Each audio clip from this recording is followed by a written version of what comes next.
Hey guys, I missed you so much. First of all, I have to confess something. Why? I have to confess something. I actually changed my... Stop! Oh my fucking god! I played it about halfway through and then... What the fuck was that?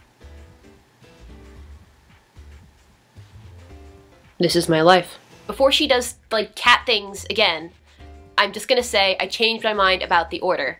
I played it about halfway through before I posted the review, which is usually what I do, and then after I posted the review, I played the rest of it, and then I was like, this is actually kind of awful. Which sucked because the beginning was really, really good. I mean, granted there were a lot of cutscenes, and there was a lot of talking. Where was I going with this?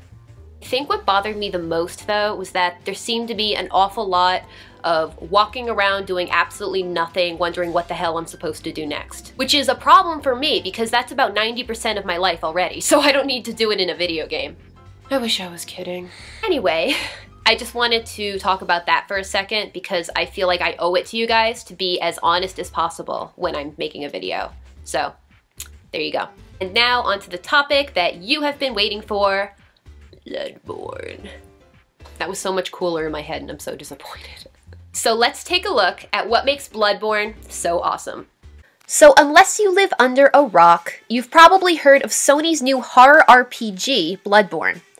Directed by Dark Souls creator Hidetaka Miyazaki, Bloodborne has already become one of the most well-received games of 2015, scoring an impressive 92% aggregate score on GameRankings.com.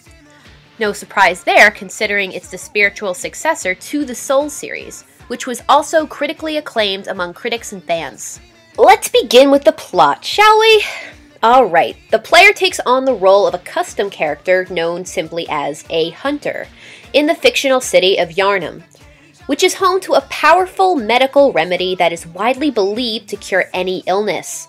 So, naturally, people travel from far and wide to rid themselves of disease. And you are one of those travelers. Upon arriving, you discover that instead of getting better, your problems just get much, much worse, as is the way of life, because the city was destroyed by a plague that has turned its residents into, what else? Horrific monsters, woo! You know, it's funny, I actually remember Miyazaki talking about Bloodborne at the 2014 Sony press conference, and something that he said that just always really stuck with me was when he said that this game was like his baby. And you can really tell that he put his heart and his soul into this project. Pun very much intended. In a 2015 interview with IGN, Miyazaki stated, "The game mechanics or the gothic theme, for example, those were always some ideas and concepts that were always brewing, and one of the areas that I always wanted to achieve in my career, and I knew that when that trigger was pulled, this was it." Producer Masaki Yamagiwa stated that they are actually targeting 30 frames per second due to the design choices. Speaking of design, Yamagiwa also stated that the game's beautifully gothic setting was inspired partially by the classic horror novel Dracula. Creepy. Although the combat system somewhat mimics the Dark Souls games, it is built to be a lot faster and aggressive. Bloodborne offers a new health regain system, which allows the player to recover small amounts of health when counterattacking an enemy within a certain amount of time.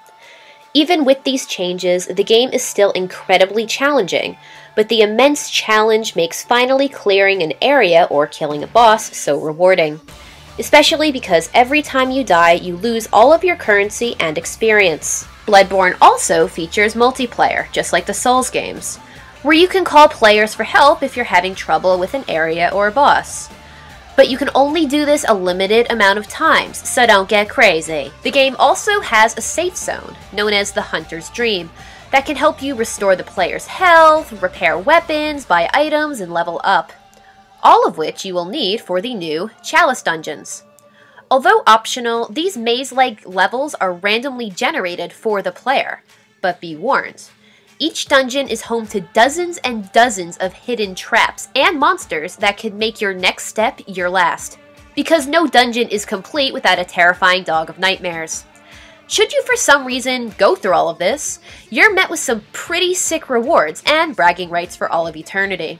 Anyway, Bloodborne is pretty badass and you should totally buy it. Okay guys, that is it for me for this week. Thank you guys so much for watching. Be sure to add me on Facebook and Twitter and whatnot, and we can talk and be bestest best friends. I love you guys. See you next week. Bye.